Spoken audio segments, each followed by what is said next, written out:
আজকে তোমাদের শোনাবো একটা সত্যি ঘটনা। ঘটনাটা শুনেছিলাম এক ট্রাভেল ব্লগারের মুখে। লোকটা এখন আর কোথাও ঘুরতে যায় না। ক্যামেরা, পাহাড়, জঙ্গল সব কিছু ছেড়ে দিয়েছে। কারণ উত্তর সিকিমের একটা পুরনো বাংলোতে সে যা দেখেছিল সেটা নাকি মানুষ নিজের চোখে না দেখলে বিশ্বাস করবে না। ঘটনাটা প্রায় 7 বছর আগের। কলকাতার ছেলে ঋত্বিক, বয়স তখন 27, ইউটিউবের জন্য ট্রাভেল ভিডিও বানাত। পাহাড়ে ঘোরা, জঙ্গলে ক্যাম্পিং, পুরনো জায়গা এক্সপ্লোর করা, এসব ছিল তার নেশা। আর একটা জিনিস সে একদমই বিশ্বাস করত না, ভূত। তার বন্ধু সৌরভ প্রায় বলতো, একদিন তোর এসব বাড়াবাড়ির জন্য বিপদ হবে। ঋত্বিক হেসে উড়িয়ে দিত। একদিন সে ইউটিউবে একটা পুরনো পোস্ট দেখে। পোস্টে লেখা ছিল, নর্থ সিকিমের পাহাড়ে একটা পরিত্যক্ত বাংলো আছে। সেখানে যে রাত কাটায় সে আর আগের মতো ফিরে আসে না। পোস্টার নিচে অনেক কমেন্ট ছিল। কেউ লিখেছে, রাতের বেলা মহিলার কান্না শোনা যায়। কেউ লিখেছে, জানলার বাইরে সাদা কাপড় পরা একটা মেয়ে দাঁড়িয়ে থাকে। এসব দেখে ঋত্বিকের মাথায় ভিডিও বানানোর প্ল্যান চলে আসে। সে ঠিক করল ও বাংলোতেই রাত কাটাবে। 2 দিন পর ক্যামেরা, ট্রাইপড আর ব্যাগ নিয়ে সে রওনা দিল সিকিমের দিকে। গ্যাংটক পর্যন্ত সব ঠিক ছিল, কিন্তু উত্তর সিকিমের দিকে যত এগোচ্ছিল আবহাওয়া তত খারাপ হচ্ছিল। পাহাড়ের রাস্তা কুয়াশায় ঢেকে যাচ্ছিল। ড্রাইভার বারবার একটা কথাই বলছিল, স্যার, সন্ধ্যার আগে ফিরে আসবেন। ঋত্বিক হাসল, এত ভয় কেন? ড্রাইভার রিয়ার ভিউ মিররে তাকিয়ে বলল, ওই বাংলো ভালো না। আপনি গেছেন? লোকটা কয়েক সেকেন্ড চুপ করে থাকল।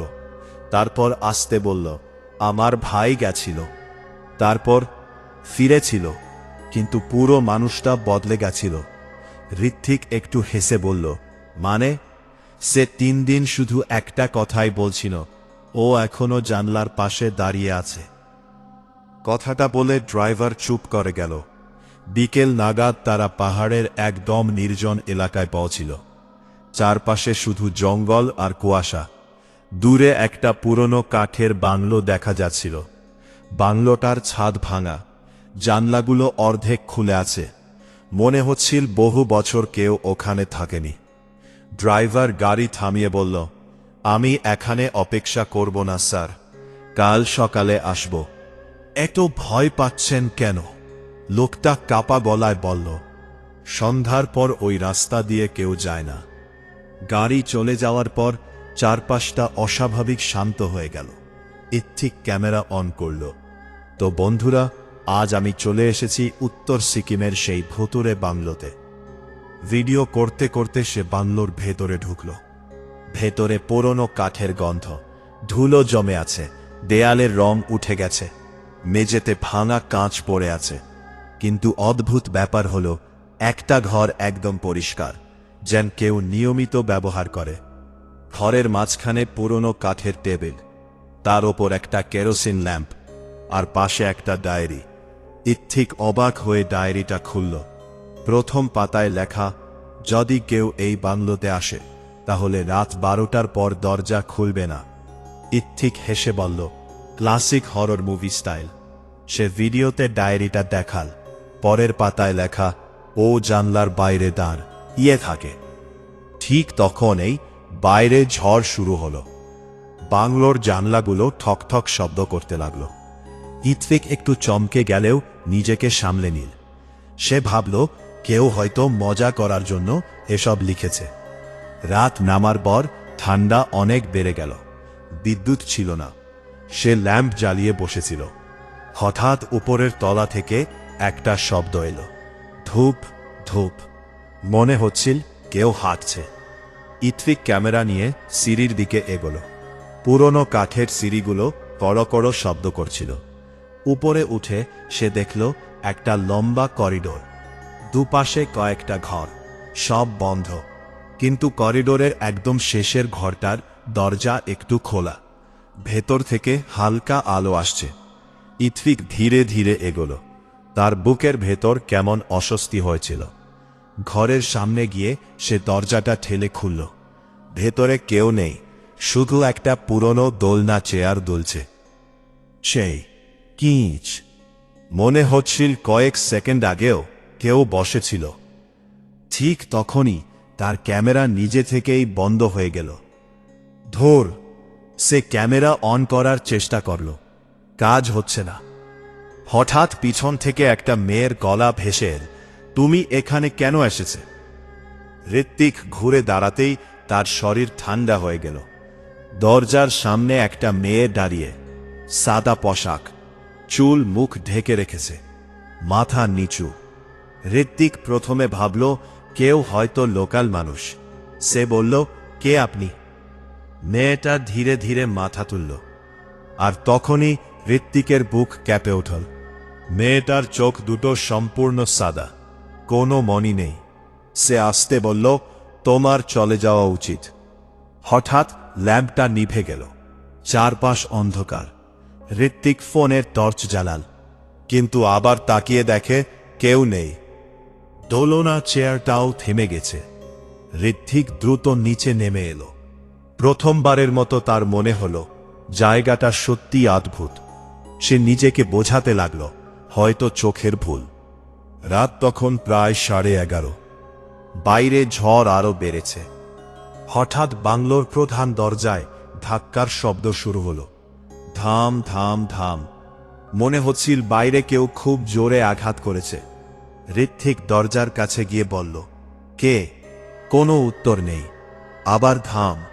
সে দরজার ছোট ফাঁক দিয়ে বাইরে তাকালো, আর যা দেখল তাতে তার গলা শুকিয়ে গেল। বাইরে সেই সাদা পোশাকের মেয়েটা দাঁড়িয়ে, কিন্তু কয়েক সেকেন্ড আগেও তো সে উপরে ছিল। মেয়েটা ধীরে ধীরে মুখ তুলল। এইবার তার মুখে একটা অস্বাভাবিক হাসি, আর ঠোঁট নড়ছে। দরজা খোলো। ঋত্বিক পিছিয়ে গেল। ঠিক তখনই ডায়েরির কথাটা তার মনে পড়ল। রাত 12টার পর দরজা খুলবে না। ভাম। এইবার পুরো দরজাটা কেঁপে উঠল। মেয়েটা বাইরে থেকে ফিসফিস করে বলল, আমি খুব ঠান্ডায় আছি। ঋত্বিকের বুক ধকধক করেছিল, কিন্তু সে দরজা খুলল না। প্রায় 5 মিনিট পর সব শব্দ বন্ধ হয়ে গেল। চারপাশ আবার নিস্তব্ধ। ঋত্বিক একটু সাহস করে জানলার ফাঁক দিয়ে বাইরে তাকাল। কেউ নেই। সে স্বস্তির নিঃশ্বাস ফেলল। ঠিক তখনই পিছন থেকে ঠান্ডা একটা নিঃশ্বাস তার কানের কাছে লাগল। তুমি দরজা খোলনি কেন? ঋত্বিক ধীরে ধীরে পিছনে তাকাল, আর চিৎকার করে উঠল। সেই মেয়েটা ঠিক তার পিছনে দাঁড়িয়ে। এইবার তার মুখটা পুরো দেখা যাচ্ছে, চামড়া ফ্যাকাশে, ঠোঁট ছেঁড়া, আর চোখের নিচ দিয়ে কালো রক্ত গড়িয়ে পড়ছে। ঋত্বিক পিছিয়ে গিয়ে মাটিতে পড়ে গেল। মেয়েটা ধীরে ধীরে তার দিকে এগোতে লাগল। এখানে কেউ বাঁচে না। হঠাৎ পুরো বাংলোর লাইট একসাথে জ্বলে উঠল, যদিও সেখানে বিদ্যুৎ থাকার কথা না। আর সঙ্গে সঙ্গে মেয়েটা মিলিয়ে গেল। ঋত্বিক হাঁপাতে হাঁপাতে উঠে দাঁড়াল। তার মাথা ঘুরছিল। ঠিক তখনই সে শুনতে পেল উপরের তলা থেকে অনেকগুলো মানুষের ফিসফিস আওয়াজ আসছে। মনে হচ্ছিল অনেক লোক একসাথে কথা বলছে। সে ভয়ে জমে গেল, কিন্তু কৌতূহল হচ্ছিল। শেষে সাহস করে আবার উপরে উঠল। এইবার করিডোরের সব দরজা খোলা, আর প্রতিটা ঘরের ভেতর কেউ না কেউ দাঁড়িয়ে। কেউ বৃদ্ধ, কেউ বাচ্চা, কেউ মহিলা, সবাই স্থির চোখে তার দিকে তাকিয়ে। তাদের চোখগুলো পুরো সাদা। ঋত্বিক কাঁপতে কাঁপতে বল, তোমরা কারা? একসাথে সবাই ফিসফিস করে বল, আমরা ফিরতে পারিনি। হঠাৎ সব দরজা একসাথে বন্ধ হয়ে গেল। ধাম। পুরো বাংলো ক্যাপে উঠল। তারপর করিডোরের একদম শেষ থেকে সেই মেয়েটা বেরিয়ে এলো। এইবার সে ধীরে ধীরে হাঁটছিল। তার পা মাটিতে লাগছিল না, ভেসে আসছিল। সে বলল, তুমি এখান থেকে যেতে পারবে না। ঋত্বিক দৌড়ে নিচে নামতে গেল, কিন্তু সিঁড়ির মাঝখানে এসে সে থেমে গেল। কারণ নিচে আর আগের মতো নেই। পুরো নিচে তলা অন্ধকার। আর সেই অন্ধকারে অনেকগুলো চোখ জ্বলছে। হঠাৎ নিচে থেকে একটা কর্কশ গলা ভেসে এলো। আরেকজন এসে গেছে। ঋত্বিকের শরীর ঠান্ডা হয়ে গেল। সে বুঝতে পারছিল বাংলোটার ভেতরে সে একা নেই। আর ঠিক তখনই উপরের করিডোরে সব দরজা আবার আস্তে আস্তে খুলতে শুরু করো। উপরের করিডোরের সব দরজা একসাথে খুলতে শুরু করতেই ঋত্বিকের বুকের ভিতরটা ঠান্ডা হয়ে গেল। প্রতিটা ঘরের অন্ধকার থেকে যেন কেউ তাকে দেখছিল। পুরনো কাঠের দরজাগুলো কিচ শব্দ করে খুলছিল, আর সেই শব্দটা পুরো বাংলোর ভিতর ছড়িয়ে পড়ছিল। নিচতলার অন্ধকারে তখনও অনেকগুলো চোখ জ্বলছে। ঋত্বিক ধীরে ধীরে পিছিয়ে গেল। তার মাথায় তখন শুধু একটা কথাই ঘুরছিল, এখান থেকে বেরোতে হবে। কিন্তু ঠিক তখনই করিডোরের একদম শেষের ঘর থেকে সেই মেয়েটা আবার বেরিয়ে এলো। সাদা পোশাক, লম্বা চুল, মুখটা ফ্যাকাশে। সে ধীরে ধীরে বলল, অনেকেই পালাতে চেয়েছিল। তারপর করিডোরের ঘরগুলো থেকে একে একে লোকগুলো বেরোতে শুরু করল। কেউ বৃদ্ধ, কেউ মহিলা, কেউ ছোট বাচ্চা, সবাই একইভাবে হাঁটছে, ধীরে, নিঃশব্দ, আর তাদের চোখ দুটো সম্পূর্ণ সাদা। ঋত্বিক পিছিয়ে যেতে যেতে সিঁড়ির রেলিংয়ে ধাক্কা খেল। হঠাৎ তার ফোনে নেটওয়ার্ক চলে এলো। সে দ্রুত সৌরভকে ফোন করল। 2 বার রিং হওয়ার পর ফোনটা ধরল সৌরভ। হ্যালো। ঋত্বিক কাঁপা গলায় বলল, সৌরভ, আমি ফেঁসে গেছি। কি হয়েছে? এখানে এখানে কিছু আছে। ওপাশে কয়েক সেকেন্ড চুপচাপ। তারপর সৌরভ বলল, তুই কোথায়? ঋত্বিক বাংলোর কথা বলতেই সৌরভের গলা বদলে গেল। তুই ওই জায়গায় গেছিস? হ্যাঁ। শোন, এখনই বেরিয়ে যা। পারছি না। ঠিক তখনই ফোনের ওপাশে হঠাৎ কেমন যেন স্ট্যাটিক শব্দ শুরু হলো, চর চর চর। তারপর একটা মহিলার গলা ভেসে এলো, ওকে যেতে দিও না। কল কেটে গেল। ঋত্বিক কয়েক সেকেন্ড স্থির হয়ে রইল। তারপর হঠাৎ বুঝতে পারল করিডোরের সব মানুষ অদৃশ্য হয়ে গেছে। চারপাশ আবার নিস্তব্ধ। শুধু করিডোরের শেষের ঘরটা খোলা, আর ভেতর থেকে হালকা আলো আসছে। ঋত্বিক জানত ওখানে যাওয়া উচিত না, তবু যেন কোনো অদৃশ্য শক্তি তাকে টানছিল। সে ধীরে ধীরে ঘরের দিকে এগোল। ঘরের ভেতরে ঢুকতেই ঠান্ডা হাওয়া তার গায়ে লাগল। ঘরটা অন্য সব ঘরের থেকে আলাদা। দেয়ালে পুরনো ছবি ঝোলানো, একটা পরিবারের ছবি, স্বামী, স্ত্রী আর ছোট একটা মেয়ে। ঋত্বিক ছবিটার কাছে গেল। হঠাৎ তার বুক কেঁপে উঠল। ছবির ছোট মেয়েটা ঠিক সেই সাদা পোশাকের মেয়ে। ঘরের কোণায় একটা কাঠের আলমারি ছিল। আলমারির দরজা আধখোলা। ভেতরে পুরনো কিছু কাগজ আর একটা ডায়েরি। ঋত্বিক ডায়েরিটা খুলল। প্রথম পাতায় লেখা, 1987 সাল। আমরা এই বাংলো কিনে এখানে থাকতে এসেছি। আমার মেয়ে ঈশিতা এই জায়গাটা খুব পছন্দ করেছে। পরের পাতাগুলোতে প্রথমে স্বাভাবিক কথা লেখা ছিল, কিন্তু ধীরে ধীরে লেখাগুলো বদলে যেতে থাকে। রাতের বেলা ঈশিতা কারো সাথে কথা বলে। ও বলে বাড়ির পেছনের জঙ্গলে একটা মহিলা দাঁড়িয়ে থাকে। আজ রাতে দরজায় কেউ ধাক্কা দিয়েছিল। ঈশিতা বলছে ওকে ভেতরে ঢুকতে দেবে না, উঠতে দিতে হবে। ঋত্বিকের গলা শুকিয়ে গেল। সে দ্রুত শেষের পাতাগুলো উল্টাতে লাগল। একটা পাতায় কাপা হাতে লেখা, আমরা ভুল করেছি, দরজা খোলা উচিত হয়নি। তারপর শেষ পাতায় শুধু একটাই কথা বারবার লেখা, ও আমাদের ছাড়বে না। হঠাৎ ঘরের দরজাটা ধাম করে বন্ধ হয়ে গেল। ঋত্বিক চমকে উঠে পিছনে তাকাল।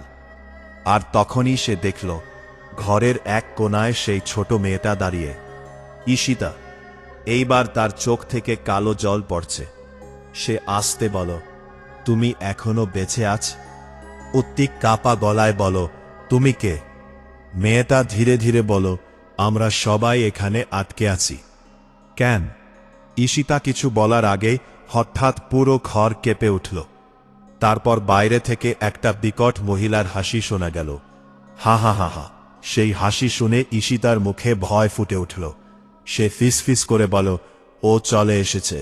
ঠিক তখনই ঘরের দেয়ালে কালো দাগ ফুটে উঠতে শুরু করল। মনে হচ্ছিল কেউ ভেতর থেকে আঁচড় কাটছে।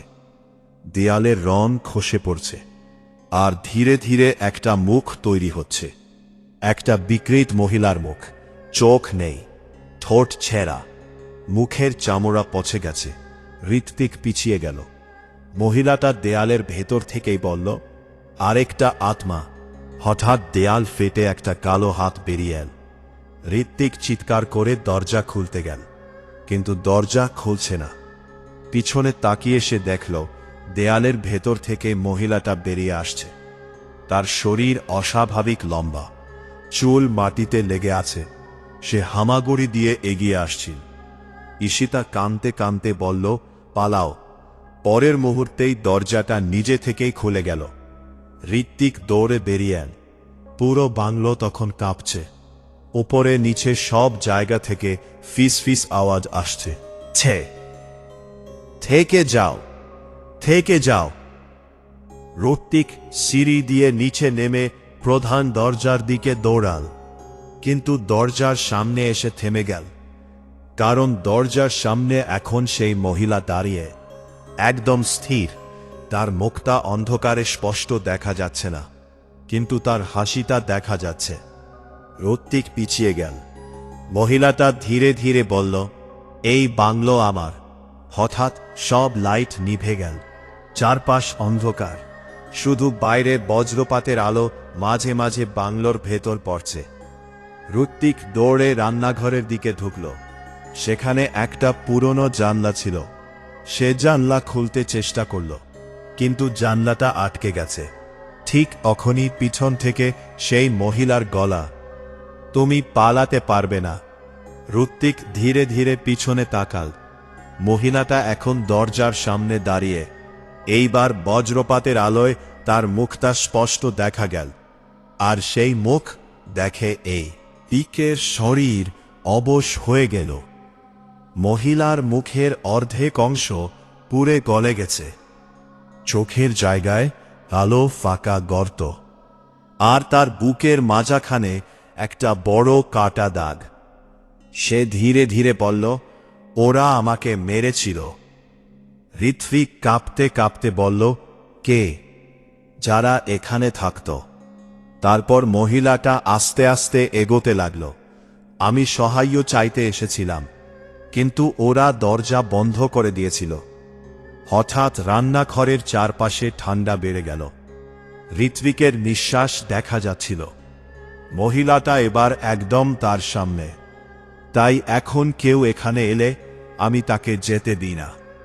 হঠাৎ পিছন থেকে ঈশিতার গলা ভেসে এলো, ওর কথা শুনবে না। ঋত্বিক ঘুরে দেখল ঈশিতা দাঁড়িয়ে।